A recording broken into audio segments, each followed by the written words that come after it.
विकास खंड दुर्गुकोंडल के चाहचड़, Meta घमरे, culvert, गोडपाल और डुवा में लगेंगे नया जियो टावर।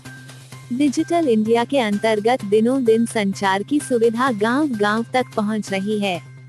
इसी अंतर्गत आज प्रत्येक कार्य, net banking, WhatsApp, Twitter, mobile banking एवं अन्य कार्य मोबाइल के माध्यम से संचार सुविधा से ही संभव हो पा रहा है। इसी क्रम में विकासखंड दुर्गुकोंडल में जियो टावर का विस्तार करते हुए विकासखंड के ग्राम चाहचड़ के CF कैंप, मेटा घमरे, कलवर, गोडपाल, डुवा में नया टावर स्थापित की जाएगी।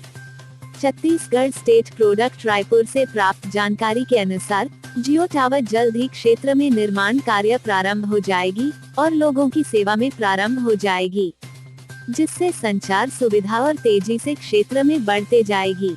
वही क्षेत्र में नया टावर स्थापित होने से ग्रामीण क्षेत्र में ग्रामीणों में काफी उत्साह देखा जा रहा है।